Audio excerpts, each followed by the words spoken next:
Thanks to the AK-47 I kept from my service days in Afghanistan, I survived an ambush by two killers hired by my wife, leading me to uncover her insurance scheme and her lover's involvement. They celebrated my death at home, completely unaware that their victory party was about to become their worst nightmare.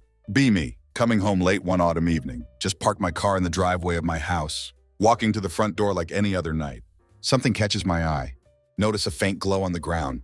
It's a phone. Pick it up, confused. Not mine. Glance at the screen. Message displayed hits me like a ton of bricks. Is my idiot husband finished? I need that insurance money ASAP. Freeze on the spot. Mind going blank? Sender's name is Lisa. My wife. Heart stops. Fingers trembling as I stare at the screen. Can't believe what I'm seeing. Tap the screen. Start scrolling through recent messages. Each word feels like a knife in my chest. They aren't just talking about me. They're planning something sinister. Mind racing. Trying to piece it all together. Who was the recipient? What had Lisa been hiding all these months? The sudden business trips. The secretive phone calls. The cold tone in her voice. Everything makes sense now. For years I gave her everything. Trust, love, stability. And this is my reward. To be plotted against, treated like a stepping stone in some twisted plan. Feel anger surging through me. Hotter and fiercer than ever before. But alongside the rage, there's something else. Clarity.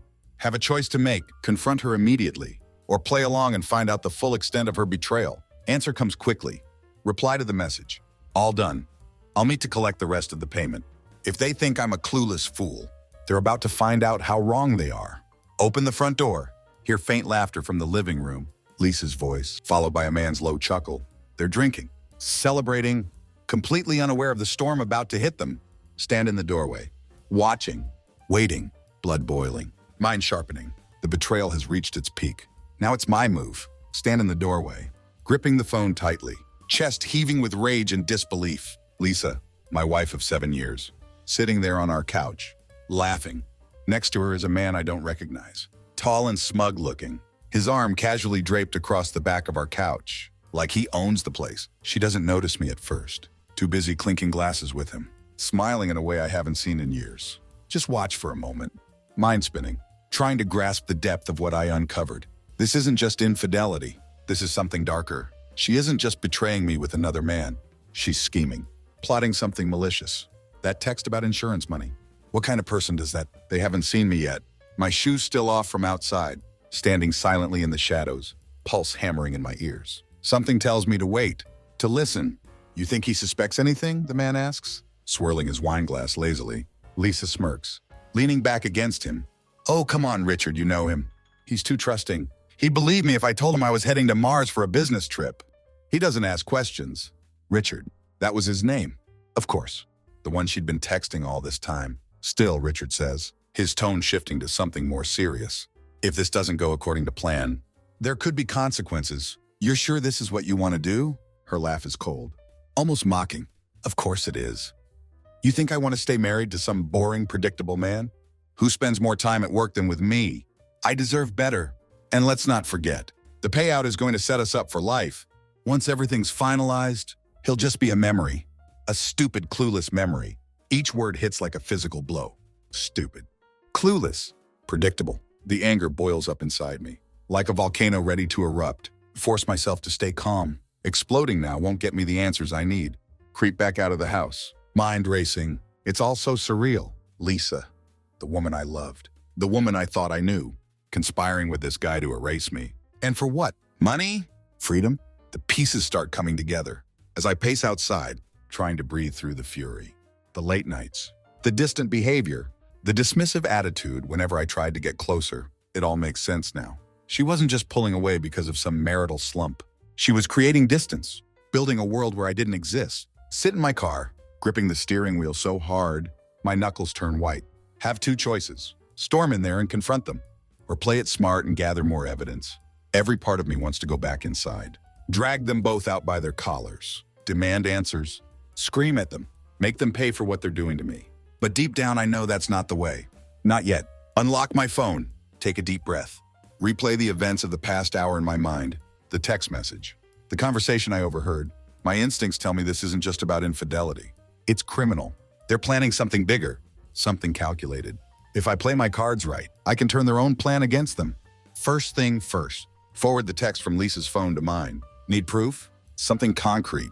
To remind myself I'm not imagining any of this. Take pictures of the messages. Save them to a secure folder. Drive to a nearby park in Riverside, somewhere I can think clearly. The cool night air does little to calm me, but it gives me the space I need to strategize. If Lisa and Richard think they can outsmart me, they're about to find out how wrong they are. First thing I do is call an old friend. Ethan. We served together in the military. If there's one person I can trust, it's him. Ethan's the type of guy who can handle himself in any situation. And I need someone on my side, someone who isn't afraid to get their hands dirty. Ethan, I say when he picks up, my voice steady but tense. I need your help. Everything okay? He asks, his tone immediately serious. Not even close. Listen, I can't explain everything over the phone, but I just found out Lisa's been seeing someone. And it's not just that, they're planning something dangerous. I need someone to watch my back. Ethan doesn't ask questions. That's the kind of guy he is. Say no more. Tell me where you are and I'll be there. We agree to meet the next morning. For now, I need to get through the night. Without doing something reckless, my anger simmers just beneath the surface, threatening to boil over at any moment. But I keep reminding myself, patience. This isn't just about exposing Lisa. It's about outsmarting her. As I drive back home, my hands still trembling, I realize one thing. This isn't over, not by a long shot. Lisa and her lover think they have me figured out, think I'm just a gullible fool, but they have no idea who they're dealing with. Tomorrow, the real game begins. The next morning, the rage from the previous night has simmered down into something sharper, more focused. I'm not just a man betrayed. I'm a man on a mission. Lisa and Richard think they have it all figured out, but they've underestimated me. I'm not about to roll over and let them ruin my life. Meet Ethan at a diner in Oak Hills. He's already seated when I walk in, nursing a cup of black coffee, wearing the same calm expression he always had during our years in service. Spill, he says, as I slide into the booth across from him. Lay it all out for him. The text, the overheard conversation, the realization that Lisa and Richard were plotting something involving my insurance money. Ethan listens without interrupting, his sharp eyes locked on me the entire time. When I finish, he leans back in his seat, lets out a low whistle. Damn, he says. That's cold. Even for someone cheating. So what's the plan? That's where I need your help, I say. I need to know who this guy is, what they're planning, and how far they're willing to go.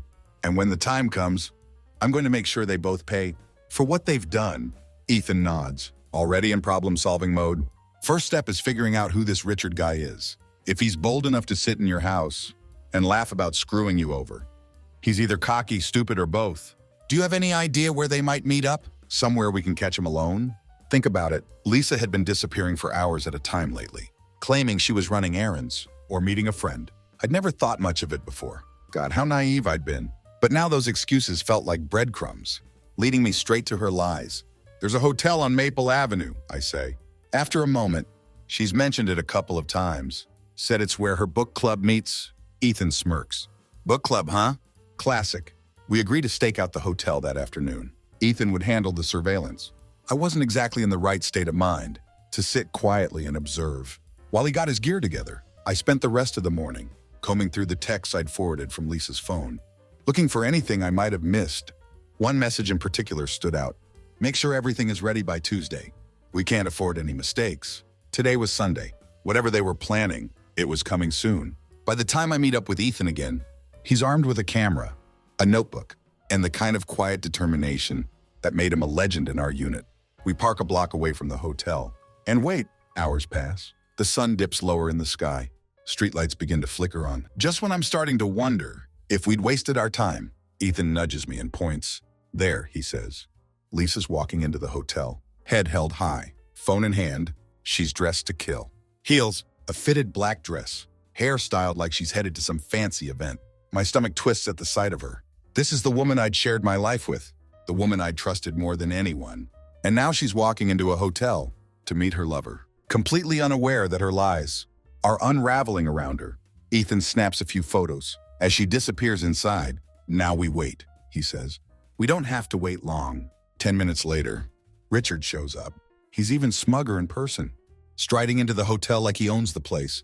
Ethan gets pictures of him too, then leans back in his seat, satisfied. That's our guy, he says. Now let's find out who he really is. Ethan's resources are impressive to say the least.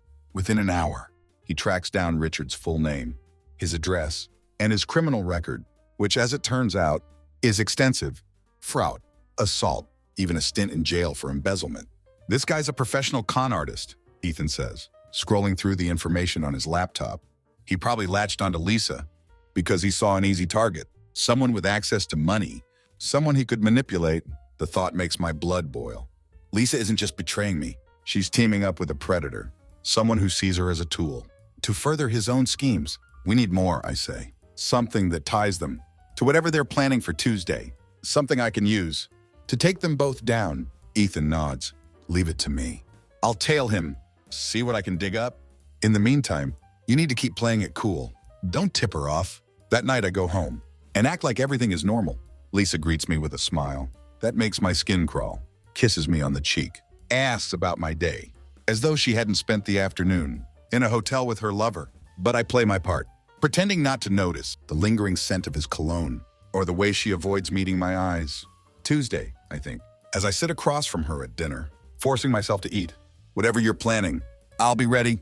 The next day drags on like an eternity. Every time Lisa crosses my path, smiling like nothing's wrong. It takes everything in me not to let my emotions boil over. Keep replaying the scene from yesterday, her walking into that hotel, Richard following her, like they own the world. The lies, the betrayal, it fuels the fire inside me. But I can't let it show. Not yet. Ethan calls in the afternoon with an update. I followed Richard after he left the hotel, he says. You're not going to like this. He met with someone else. Another guy. They exchanged something. Looked like a folder. I got a few pictures, but they're grainy. What do you think it was? I ask. My grip tightening on the phone. Could be documents, could be cash, whatever it was. It didn't look like a friendly chat. My guess is, this plan of theirs goes deeper than you think. Deeper. Of course it did. Lisa wasn't the type to do anything halfway, and Richard seemed like the kind of guy who thrived on chaos. Together they were a ticking time bomb. Ethan continues. I've got a tail on him now. He's meeting someone else tomorrow. I'll keep digging. But you need to be ready. If Tuesday is their big day, you've got less than 48 hours to figure out how you're going to handle this. After the call, I sit in my car for a long time, staring out the windshield. My mind is racing, but I force myself to focus. Ethan is right. I need a plan. This isn't just about confronting Lisa and Richard anymore. This is about stopping them before they can pull off whatever scheme they've cooked up. That evening, Lisa is unusually chatty. She talks about her day, about a meeting she has to attend tomorrow evening, about how she's planning a surprise for me soon. The audacity of it makes my stomach churn, but I smile and nod, pretending to be none the wiser. A surprise? I ask. Playing along. She smiles sweetly, but her eyes betray her. You'll see. Just be patient. Patience. That word hits differently now. Patience was what had kept me alive in war zones, what had helped me navigate impossible situations, and now it was the key to outsmarting Lisa and her lover. The next day, I work with Ethan to prepare. He's uncovered more about Richard's criminal connections. Apparently, the man has a history of setting people up to take the fall for his schemes, disappearing before the consequences catch up with him. This guy's a pro, Ethan warns me, as we go over the details. If you confront him head on, he'll find a way to wriggle out of it. You need to think like him. Be 2 steps ahead. That's when an idea strikes me. What if we give them exactly what they're looking for, I say. Ethan raises an eyebrow. Meaning? Insurance money. Their whole plan revolves around cashing in on my policy, right? Let's make them think it's working. If we play this right, we can trap them. Before they even realize what's happening, Ethan smirks. Now you're talking. What do you need? We spent hours devising the plan. I wouldn't just confront Lisa and Richard. I'd let them think they'd succeeded, then expose their scheme. At the perfect moment, it's risky, but it's the only way to make sure they don't slip away. That night I go home. Lisa's already in bed, scrolling on her phone. She barely looks up as I walk in, mutters something about being tired from all the errands. I watch her for a moment, wondering how she can lie so easily, how she can sit there and pretend everything is fine. Part of me wants to scream at her, to demand answers, but I know it isn't time. Instead, I climb into bed and stare at the ceiling, my mind racing. Tomorrow is Tuesday, the day they had planned everything around. Whatever they're plotting, it's going to come to a head, and I need to be ready. At dawn, I slip out of bed. Meet Ethan. He has everything set. Cameras, microphones, even a couple of hidden trackers. We'd placed a device in Lisa's car the night before, ensuring we could follow her every move. The hours leading up to Tuesday evening feel like a countdown to war. I stay out of the house, pretending to be busy with work, while Ethan tails Richard and keeps me updated. Richard just met with Lisa, he says in the afternoon. They're heading to a new location, looks like an abandoned warehouse. In the industrial district of Harbor City. A warehouse. My stomach twists. This is bigger than I thought. Ethan's voice is grim. Careful, man.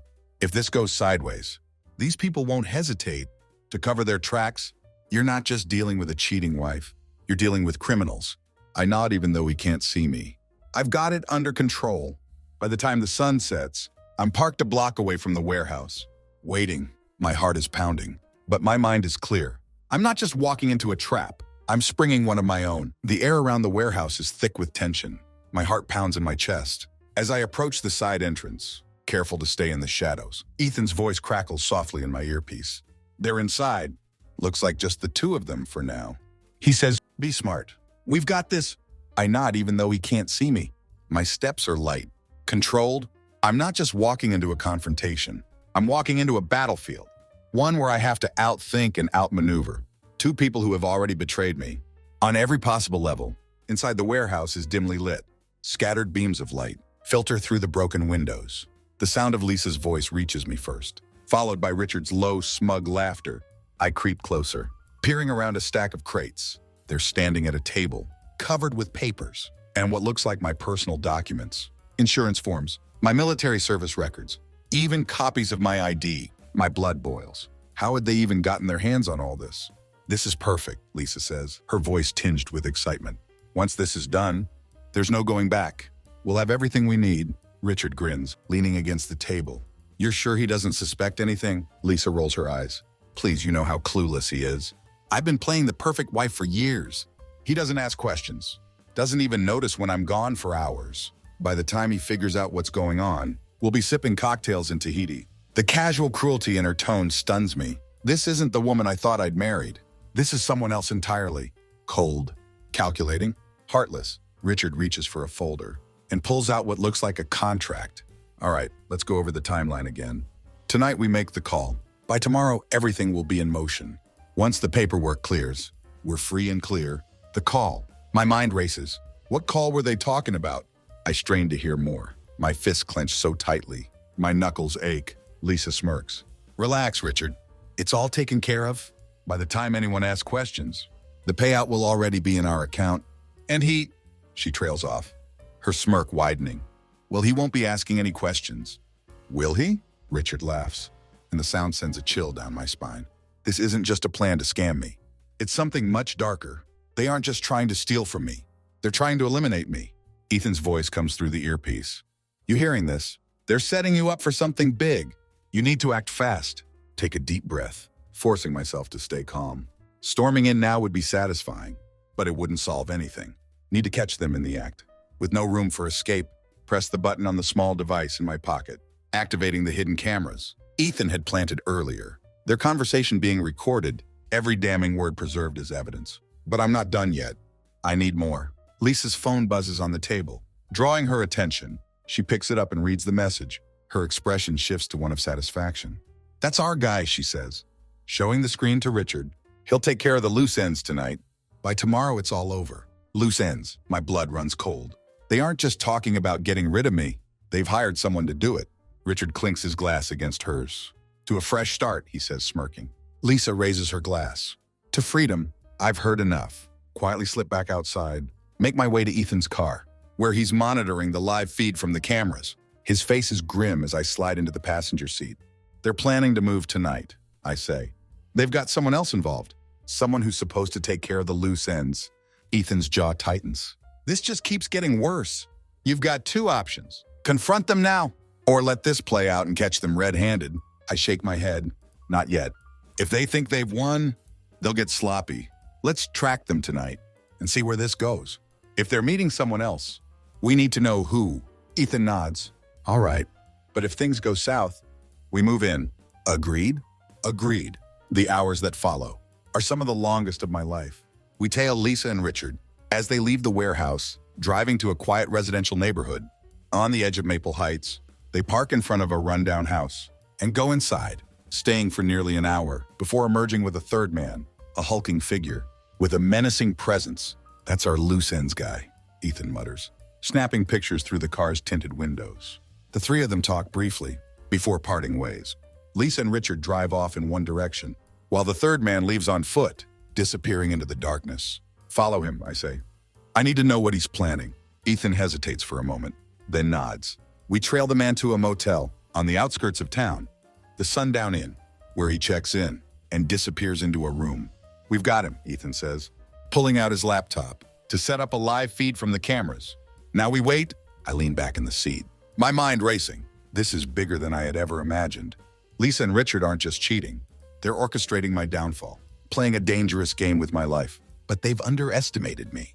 They thought I was clueless. They thought I was weak. But tomorrow they'd find out just how wrong they were. The following morning arrives, with a grim determination settling over me. The pieces of Lisa and Richard's plan are coming together, and it's worse than I could have imagined. Not only are they plotting to cash in on my insurance, but they've roped in a third man, someone who's clearly meant to be the muscle. Loose ends, they called me, as if I was a problem to be erased. Ethan had spent the early hours reviewing the footage from the motel. The man had stayed inside all night, emerging only once to make a phone call. We caught bits of it on the recording, something about everything being in place. And tonight's the night. Tonight, it was all happening tonight. Ethan leans back in his chair, his brow furrowed. We've got enough evidence to blow this wide open. Between the conversations, the photos and the footage, they won't stand a chance in court. I shake my head. That's not enough. They're cocky. They think they've already won. If we take this to the police now, they'll just lawyer up and spin some story. I need them caught in the act, with no room to escape. Ethan sighs but doesn't argue. He knows me well enough to understand that I'm not going to back down. We spend the day preparing. Ethan hacks into the motel security feed, giving us a direct line to the cameras. Meanwhile, I go through the documents. Lisa and Richard had left at the warehouse, trying to piece together the final steps of their plan. Among the papers is a fake death certificate. My death certificate. It's already filled out. With today's date, my stomach twists as I stare at it. This isn't just a con. This is premeditated. Cold, calculated. By mid-afternoon, Ethan has tracked Lisa and Richard's movements. They're back at the warehouse, meeting with the third man. From the camera feed, it's clear they're finalizing details. Lisa is laughing, her body language relaxed, while Richard gestures confidently. They think everything is under control, but they have no idea. I'm about to turn the tables. As the sun sets, Ethan and I drive to the motel, where the third man is staying. We park a block away and wait, watching as he emerges from his room, a duffel bag slung over his shoulder. He climbs into a black Chrysler and pulls out of the lot. He's on the move, Ethan says. Starting the car, we follow him at a safe distance, my heart pounding with anticipation. The sedan winds through the city streets before heading toward the outskirts of town. Eventually stopping at a secluded wooded area, the man gets out and disappears into the trees. Ethan parks a few hundred yards away, and we follow on foot, staying low and quiet. The woods are eerily silent. The only sounds coming from the crunch of leaves beneath our boots and the distant hum of traffic. Ahead, we spot the man, standing near a shallow pit. He's dumping something into it. Documents, a few pieces of what looked like electronics. My stomach drops.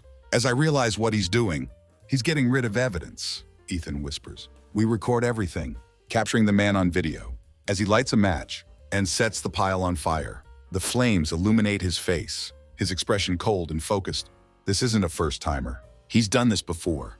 Once he leaves, we approach the pit. Most of the papers are already burned, beyond recognition, but a few scraps remain intact. Ethan carefully retrieves them with a pair of tongs, slipping them into a sealed bag.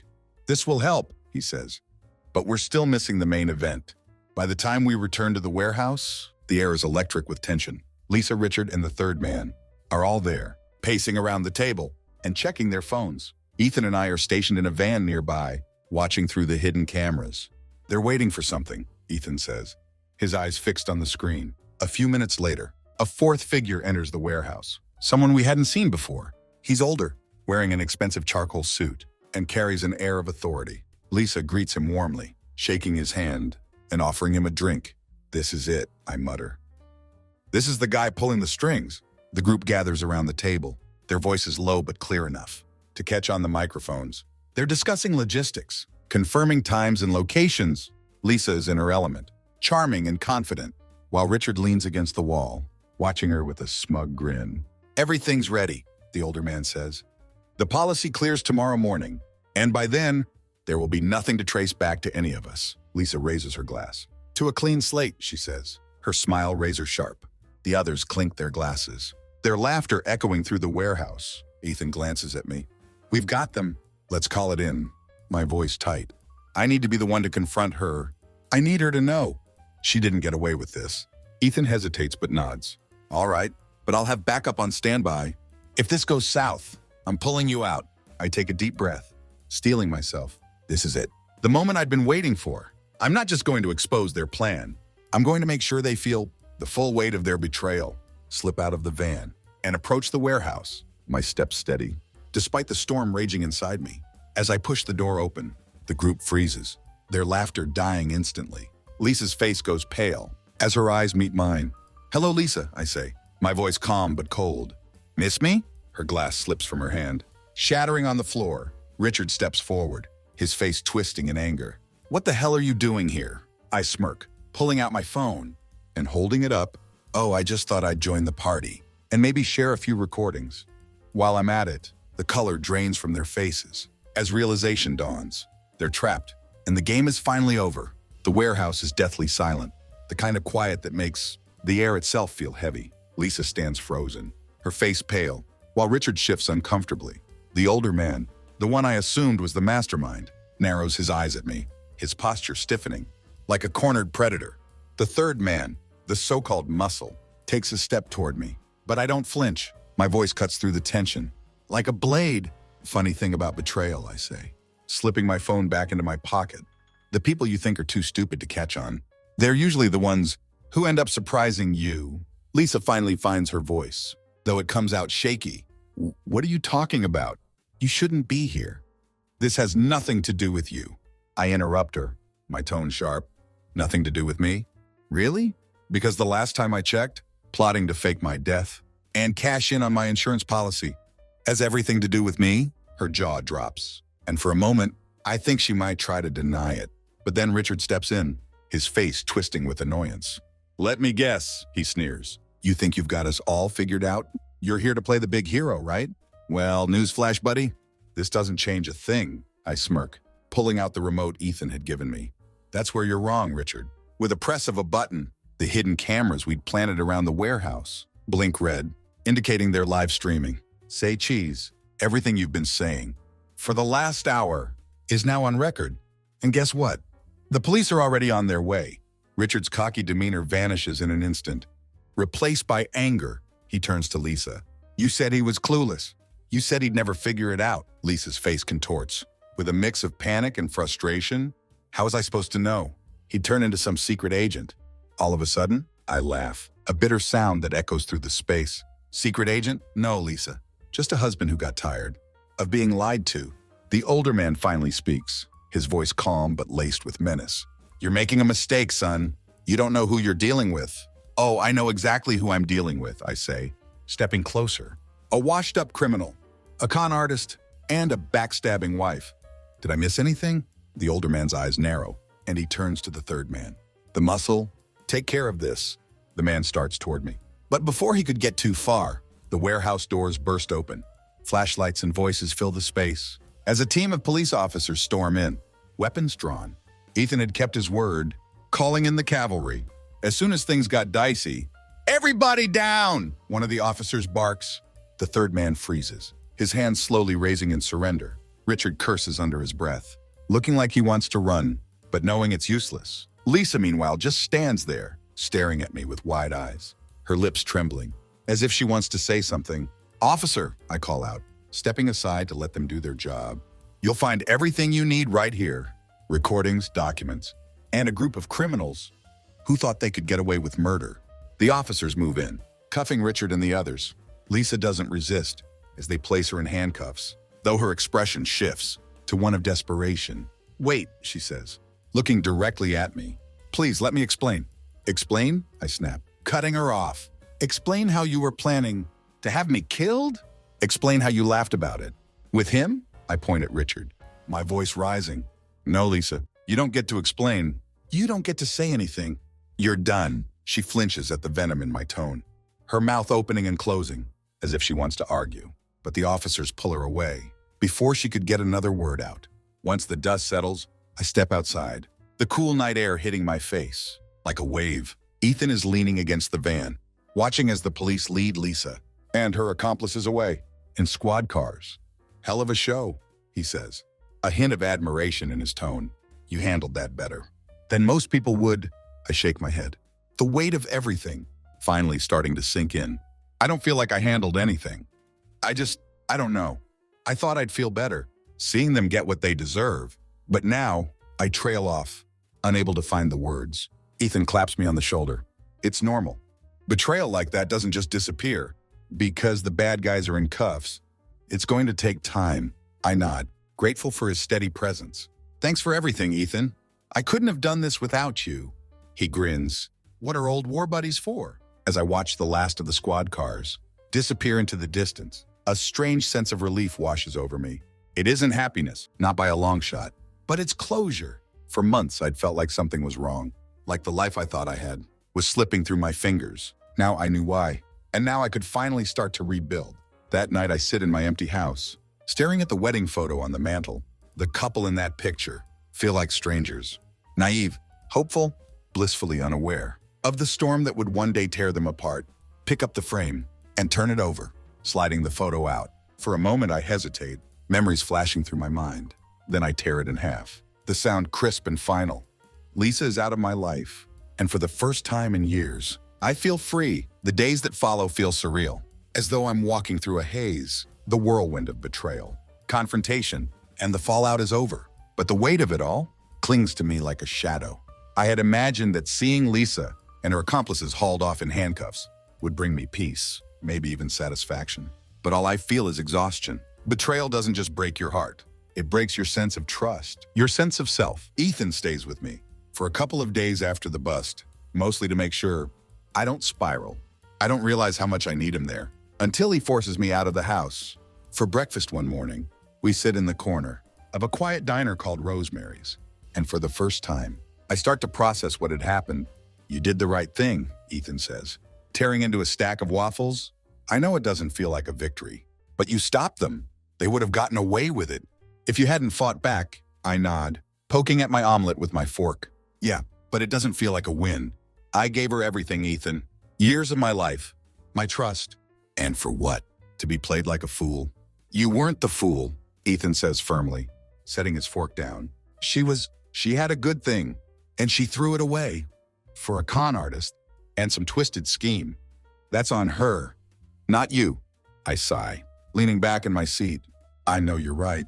It's just, how do you move on from something like this? How do you even begin to trust anyone again?" Ethan doesn't have an answer for that. And honestly, I don't expect him to. Some wounds don't heal quickly. They take time, effort, and a lot of soul searching. But sitting there, listening to my best friend tell me I wasn't the one at fault, I realized something. I'm not alone. I have people in my corner, people who care about me, and that's a start. Over the next few weeks, the legal fallout from Lisa's betrayal begins to unfold. The recordings and documents Ethan and I had collected left no room for doubt. Lisa, Richard, and their accomplices are charged with conspiracy to commit fraud, attempted murder, and a laundry list of other crimes. The case is airtight, and the prosecutor assures me they won't see the outside of a prison cell for a very long time. Lisa's lawyer reaches out, asking if I want to meet with her. Before the trial, I consider it for all of 5 seconds. Before declining, what could she possibly say that would make any of this better? Apologies mean nothing when they come after an attempt to destroy my life. Instead, I focus on picking up the pieces. The house we'd shared felt like a mausoleum of our broken marriage. So I sell it and move into a smaller place. In Cedarwood Heights, it's a fresh start. One I desperately needed. I get rid of everything that reminded me of her. The photos, the keepsakes, even the stupid ceramic mug she always used for her morning coffee. Every item I throw away feels like shedding a layer of dead skin. Ethan helps me with the move, cracking jokes and keeping the mood light. When we finish unpacking, he hands me a beer and says, "Here's to new beginnings." I clink my bottle against his, forcing a smile. To new beginnings. The trial is brutal. I sit in the courtroom, watching as Lisa tries to look remorseful, her eyes downcast, her hands folded neatly in her lap. Richard, on the other hand, sits with a smirk on his face, as if he thinks this is all some kind of game. But when the prosecutor plays the recordings, their expressions change. The weight of their actions finally seems to hit them. Lisa doesn't look at me once. During the trial, not even when the judge hands down her sentence, 15 years. Richard gets 20. The third man, whose name I learned was Vincent, gets 10 for his part in the scheme. The older mastermind, he's facing life without parole. Justice has been served, but it doesn't bring the closure I thought it would. It doesn't erase the scars. After the trial, I walk out of the courthouse and stand on the steps, watching as reporters swarm the prosecutors for statements. Ethan is waiting for me by the car, leaning against the hood, with his arms crossed. "It's done," he says simply. I nod. "Yeah, it's done." Months pass, and life slowly begins to return to normal, or at least a new version of normal. I throw myself into work, take up new hobbies, and even start going to therapy. To deal with the lingering anger and mistrust, it isn't easy, but every day feels like a small step forward. One evening, I find myself sitting at the Harbor View Bar, nursing a whiskey on the rocks. A woman sits down next to me, striking up a casual conversation about the weather. Her name is Claire, and there's something genuine about her smile, something unguarded and kind. We talk for hours, and for the first time, in what feels like forever, I feel a glimmer of hope. As I walk home that night, I realize something. Lisa's betrayal had broken me. Yes, but it hadn't destroyed me. I was still standing, still fighting, still living. And that was a victory in itself. Looking back, if there's one thing I've learned from all this, it's that betrayal doesn't define you. It hurts. It cuts deep. But it also teaches you what you're capable of. It shows you who your real friends are, who you can rely on when the world falls apart. And it reminds you that even in your darkest moments, there's a way forward. So if you're reading this, if you've ever felt the sting of betrayal, know this: you're stronger than you think. And one day you'll come out the other side just like I did.